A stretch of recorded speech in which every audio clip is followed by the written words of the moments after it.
I know that you've all been following the terrible tragedy of the Ethiopian Airlines crash this weekend. Tragic.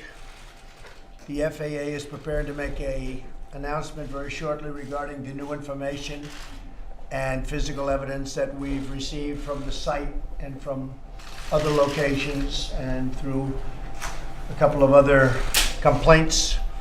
We've had a very, very detailed group of people working on the 737-8 and the 737-9 new airplanes. We're going to be issuing an emergency order of prohibition to ground all flights of the 737 MAX 8 and the 737 MAX 9 and planes associated with that line. I've spoken to Elaine Chao, Secretary of Transportation, Dan Elwell, Acting Administrator of the FAA, and to Dennis Muhlenberg, CEO of Boeing, and they'll be available shortly after our conference today. They are all in agreement with the action.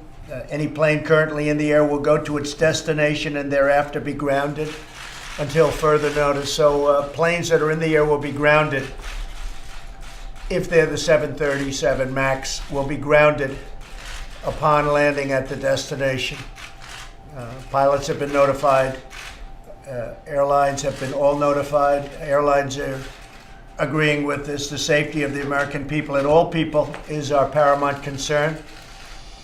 Our hearts go out to all of those who lost loved ones, to their friends, to their families in both the Ethiopian and the Lion Airlines crashes that involved the 737 MAX aircraft. It's a terrible, terrible thing. Boeing is an incredible company. They are working very, very hard right now. And hopefully they'll very quickly come up with the answer. But until they do, the planes are grounded. And you'll be hearing from the FAA directly in a little while. I would say probably in 45 minutes from now, so you'll be prepared to hear. They're going to go into great detail as to what they found and where we're going, what we're doing. But all of those planes are grounded, effective immediately, okay? This is a briefing that we've had planned for quite some time. Some incredible people are with us. This is on drug trafficking and on the southern border. And we have a lot of great things happening there. We're building a lot of wall, as you all know. A lot more than they understand, I think, Carla. Right? Yes, sir. They don't understand how much we're building, but that's okay. They never did.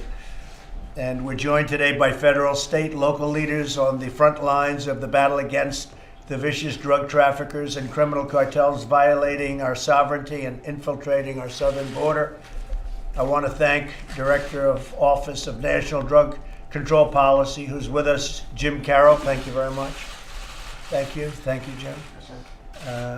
Fantastic job you're doing. Acting DEA Administrator, a friend of mine, Udom Dillon, who I hear just incredible things, the job you're doing. Thank you, Udom. Director of the Houston, Texas High Intensity Drug Trafficking Area, Mike McDaniel. Thank you, Mike. And you're going to be saying a few words. Border Patrol Chief Carla Provost. Thank you very much, friend. ICE Homeland Security Investigations Assistant Director Matt Allen. Thank you.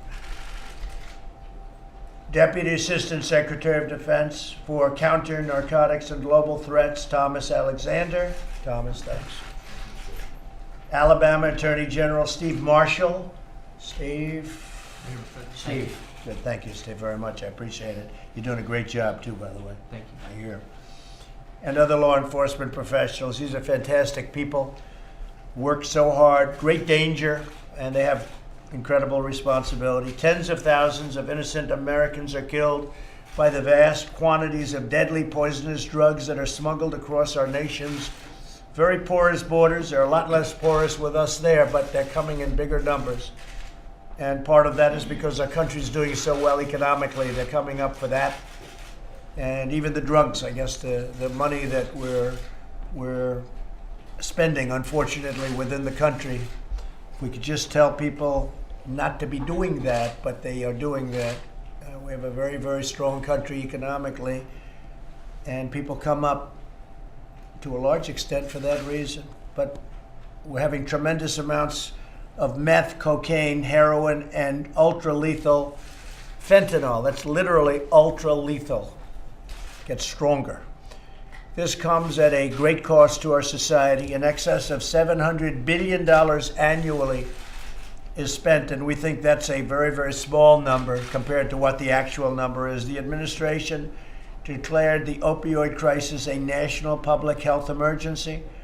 Illegal immigration provides a lucrative cash flow, to put it mildly, to some of the most dangerous and ruthless criminal organizations on planet Earth.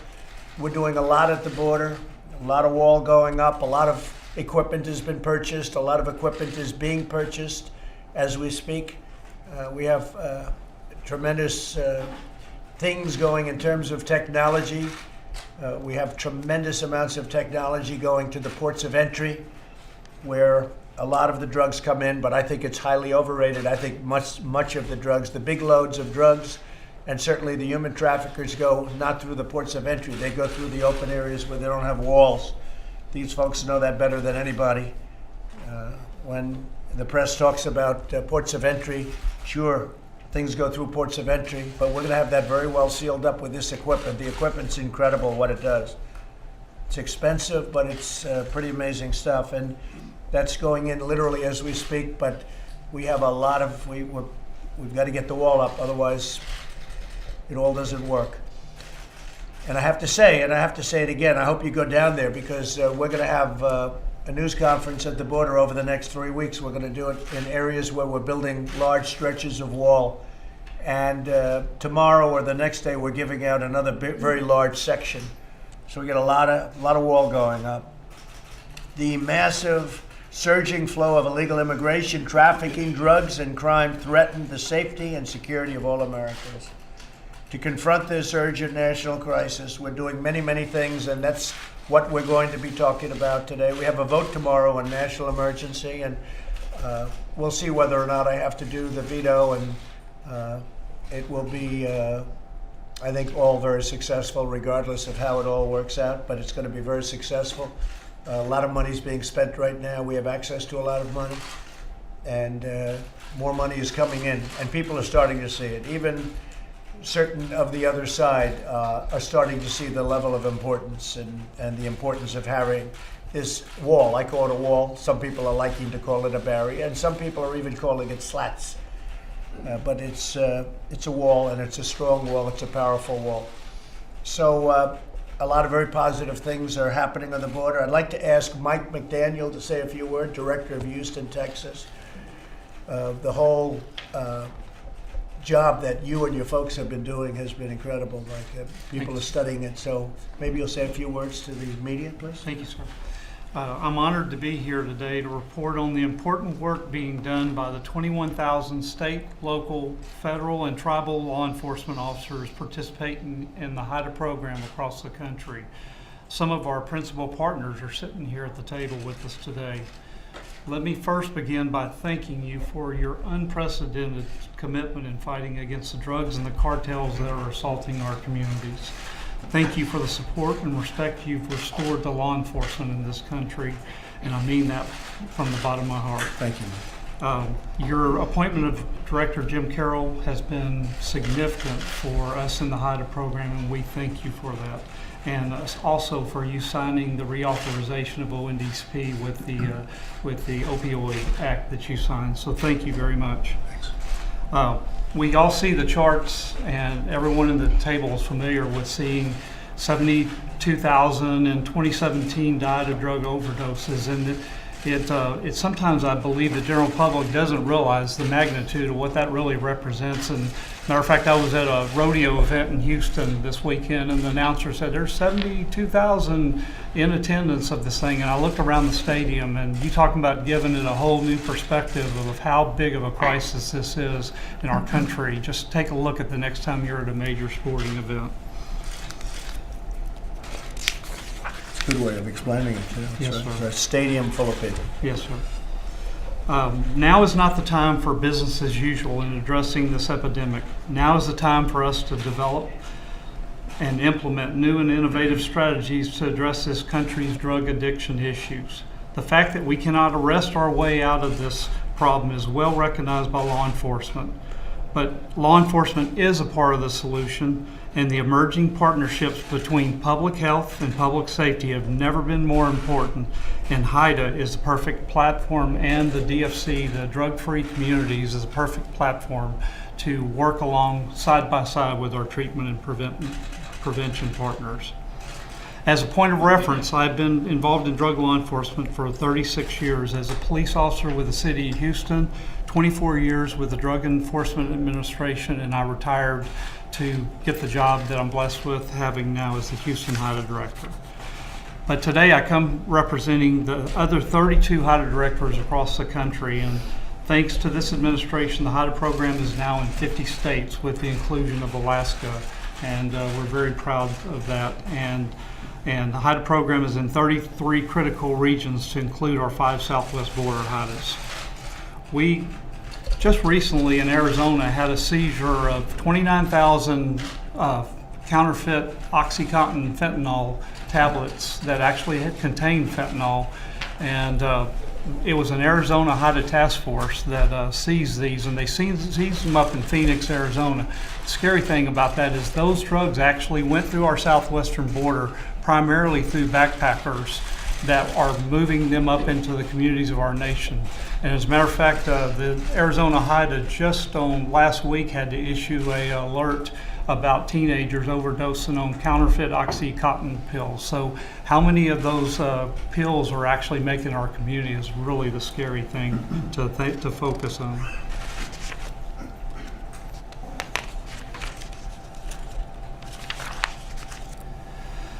The HIDAs around the country have effectively assembled unified teams of federal, state, local, and tribal law enforcement to work together towards one common goal, and that is attacking and dismantling these violent drug cartels. One of the most important things I believe that we do in working with our partners at CBP and Border Patrol is to try to connect the dots. When there's seizures along the border, the most important thing law enforcement can do is connect the dots and actually identify the cartels that those drugs are coming from so that we can dismantle those drug trafficking organizations and, more importantly, criminally prosecute them in U.S. courts. Recently, a lot of you in the media have noticed there was a 254-pound fentanyl seizure by CBP in Nogales, Arizona. Just 2 weeks ago, a case in Little Rock, Arkansas, with the Gulf Coast HIDA, they seized approximately 38,000 in several seizures that were coming into the port of New Orleans. And a good case, and sir, I can assure you that the women and men of law enforcement across this country are trying to connect those dots so that we can do our job of dismantling those cartels. There's another alarming trend that really bothers me, and that we're seeing juveniles actually transporting fentanyl, especially in the San Diego area. And if you can imagine, us in law enforcement, you'll see law enforcement wearing suits and everything else to prevent any contact, but the cartels are strapping these drugs many times on these juveniles and sending them across the border, telling them that it's actually methamphetamine or coke, and they have no regard for human life. The cartels and transnational gangs targeted by law enforcement are predators that only exist to make money and harm our communities. My prior experience with DEA has allowed me to see the inner workings of these cartels on a first-hand basis. I do not see the difference of these cartels in many of the designated terroristic organizations also seeking the destruction of our country. What keeps me up at night is not the vast amount of drugs being seized, but the vast amount of drugs coming into our country not being seized. Our hearts grieve for the loss of so many lives and for the family members that have lost so many of their sons and daughters. Thank you, sir, for your support on this important issue. Thank you, Mike. I really appreciate it. Great job that you're doing. Okay, any questions? Yeah, Mr. President, can we get your reaction to the Manafort sentencing more than 7 years and the fact that the Manhattan District Attorney has now filed similar charges in New York State, which would seem to negate any effect of any pardon that might be down the road. Well, I feel very badly for Paul Manafort. And, you know, he worked for Ronald Reagan very successfully. He worked for John McCain. He worked for Bob Dole and many others for many years. And I feel badly for him. I think it's a very sad situation. I saw that just a little while ago. And certainly on a human basis, it's a very sad thing. I feel badly for him. And Mr. President, the new charges in New York? Decision to ground the airplane. Secondly, why haven't you made arrangements to have a formal meeting with President? Say it again. Two questions. Was Canada's grounding of Yeah, well, we're doing it almost as a simultaneous. Was that a factor And as we were coordinating with Canada, we were giving them information, they were giving us information. We very much worked in conjunction with Canada. And you're going to be having an announcement in half an hour or so directly from the FAA as to some of the details. But we were working actually very closely also with Boeing and with other countries, but Canada was one of those countries. And on the China trade meetings that you anticipated having with President Xi, why haven't you secured a date yet? Well, I think things are going along very well. We'll just see what the date is. I'm in no rush. I want the deal to be right. Much more importantly, it's somebody said I'm in a rush. I'm not in a rush at all. Right now, we're getting billions and billions of dollars of tariffs paid into our coffers. I am not in a rush whatsoever. It's got to be the right deal, and it's got to be a good deal for us. And if it's not, we're not going to make that deal. But I will say that deal's going along very nicely. Mr. President, could I come back to the second question I asked you, which is Steve, go ahead. The Boeing aircraft, was that a hard decision to make? You spoke to the Boeing CEO yesterday. Very tough decision. It's it's tragic. It's all the people that we're talking about and that we paid our highest respects to. But it's a very tough decision from the standpoint of a company like Boeing. It's a great, great company with a track record that is so phenomenal. And they want this solved. They want it solved quickly. They don't know the problem yet. They have to find the problem, but they don't know the problem. It could be a lot of different things. So they have to find it, and they will find it. The United States has the greatest record in the world of aviation, and we want to keep it that way. So I didn't want to take any chances. We didn't have to make this decision today. We could have delayed it. We maybe didn't have to make it at all, but I felt it was important, both psychologically and in a lot of other ways. And again, working with Canada, working with other countries, we just felt it was the right thing to do. And also, in speaking to Boeing and speaking to airlines, I spoke with American Airlines, I spoke with a number of airlines, and speaking to the airlines, I think that we all agree that this was the right decision to make. Didn't have to be made, but we thought it was the right decision to make. Okay? Are you confident the FAA acted quickly enough? Oh, they acted very quickly, yeah. And we acted also very fact-based and very much working with other countries and with the airlines. Okay? Mr. President, will you pardon Paul Manafort? Yes? Will you pardon Paul Manafort? I have not even given it a thought as of this moment. It's not something that's right now on my mind. I do feel badly for Paul Manafort. That I can tell you. What about the second set of charges? I don't know filed about in that. state Are they court? going after him for state taxes? No, they're going after him in New York State. He faced federal charges. He's been sentenced on federal charges right after the sentencing took place here in Washington, D.C. The Manhattan District Attorney filed state charges against him, which would seem to be a way to get around the effect of any pardon that might be down the road. I don't know anything about it. I haven't heard that. I'll take a look at it. Yes, sir. Go ahead. Republicans in Congress are working on another bill on the national emergency declaration that would curb future presidents from being able to declare an emergency. Are you supportive of that effort? I'll have to take a look at what they're going to present. They are coming over in a little while just to present something, but we're in very good shape in terms of the money and in terms of the national emergency. Ultimately, we're in very good shape. But they want to curb future. And we've had great support from the House, from House Republicans. And we have great support from most, as you know, from most of the Senate, from most of the Republican Senate. Because this is really a bill on border safety, border security, and it's a bill on I would say maybe more than anything else, we're here talking about drug trafficking, and you people know this subject better than anybody. We're talking about drugs, we're talking about human trafficking. This is a bill on human trafficking, on drugs, on all of the things that we're all gathered in this room. We brought up the problem with the Boeing and the jetliners. It's a big problem, but we were really here for another reason, and I thought we should bring this up because you're going to be having a meeting in about a half an hour with the FAA.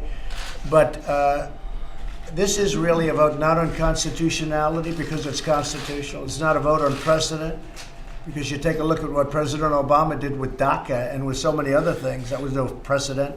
This is a vote on border security, and it's a vote on drugs and trafficking and all of that. So, and I think most Republican senators fully understand that. Senator Rand Paul said that there are a number of Republican senators who are beaten up and pretty bloody because the White House has been going after them to not vote in favor of this bill. How much effort have you been putting into keeping Republicans with you on this issue? Nobody's beaten up. I said use your own discretion, but I think it's a bad vote if they go against. I think anybody going against border security, drug trafficking, human trafficking, that's a bad vote.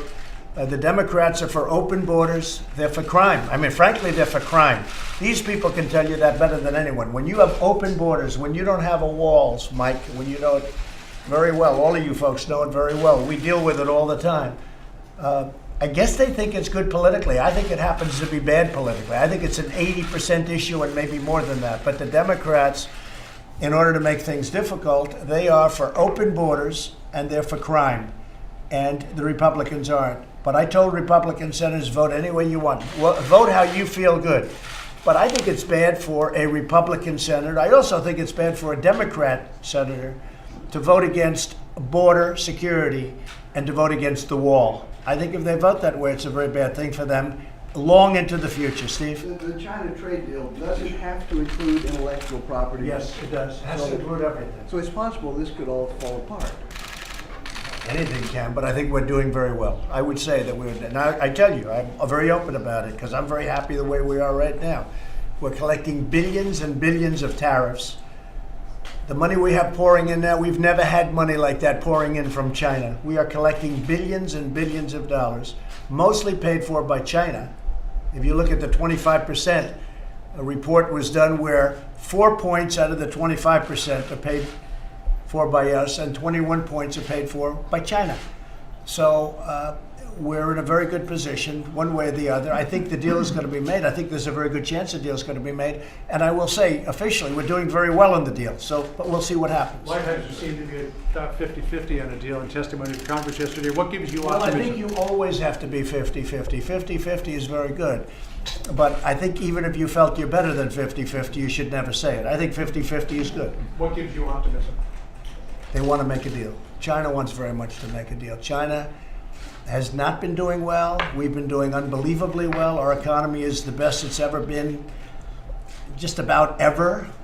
You look at our unemployment numbers. If it's African American, if it's Asian, if it's Hispanic, they're the best historic numbers in history. In the history of our country, they're the best numbers we've ever had. And overall employment, the best in 61 years, and that's going to soon be a record if we keep going the way we're going. It's going to soon be a record, but it's the best in 61 years. Our country is doing great. China would like to make a deal, and we'd like to make a deal. We'll see. We have a very good relationship. I have a very good relationship with President Xi. We're going to see what happens, but it's an exciting time in terms of trade. We just made a deal with Mexico, Canada. We just made a deal with South Korea. We have other deals that we have cooking, and frankly, our country is being taken advantage of by everybody. We were getting what was happening to our country on trade was a horrible thing, that this wasn't done years ago. And I'm not talking about the Obama administration. I'm talking about that and plenty of other administrations before it, that they could have allowed this to happen. We lost, over the last number of years, almost $800 billion a year on trade. What kind of deal? Who's making these deals? So we're making great deals, or we're not going to make them at all. We're going to go tariffs. Are you in favor of nailing down a deal before a summit so that all that would need to happen at the summit is just I'll a go summit? either way.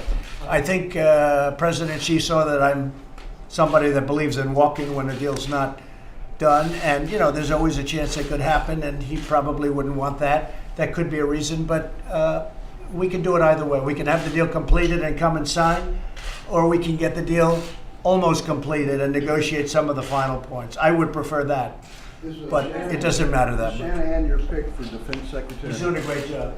Shanahan is doing a fantastic job as the acting secretary. Would you nominate him? Well, I'm just telling you, he's doing a great job. Look at what we've done with respect to the caliphate in Syria. I was told by our previous person that it was going to take 2 years to knock it out, and I did it in 3 weeks once we started. Did it really in less. And I have a great group of people. We are surrounded by some tremendous talent in this building. We have great secretaries and a lot of great people. I don't think they get the credit for the job they do. Look at it. You take a look at the economy. You take a look at regulations. You take a look at tax cuts. You take a look at all of the things that we've done. We have great people in this government. Any update on North Korea? No update. No. Do you have any idea when the Seem to have a very good relationship. We'll let you know about it. Any idea when the Mueller report is coming down? Are you Have no anxious to idea. see it? Have no idea. I can only tell you one thing. Again, that was proven today. No collusion. There's no collusion. There's no collusion, and there hasn't been collusion. And it was all a big hoax. And you know it. It was done and stated by the Democrats because they lost an election that they should have won because the Electoral College is a big advantage for Democrats, not for Republicans. And they should have, and I ran the clock out. We ran the whole thing. You ran up the East Coast from North Carolina to Pennsylvania. Then we go up to Wisconsin and Michigan, states that hadn't been won for many, many years. We won those states. And they said, how do we solve this horrible problem? We lost an election that in theory, some people, I didn't, but some people thought they were going to win, right? And they said, I have an idea. Let's blame Russia. It was a hoax. It was all a big hoax. And now you're seeing it. Today, again, no collusion. The other day, no collusion. There was no collusion. When I had to go to Wisconsin, I went to Wisconsin. When I had to go to Michigan and Pennsylvania and South Carolina and North Carolina, that's where I'd go. When I had to go to Florida, which we won easily, I went to Florida. You don't call Russia when you go to Florida. Russia won't help you much. Have a good time, everybody. Thank you. Thank you. Thanks, Brian. Thank you very much.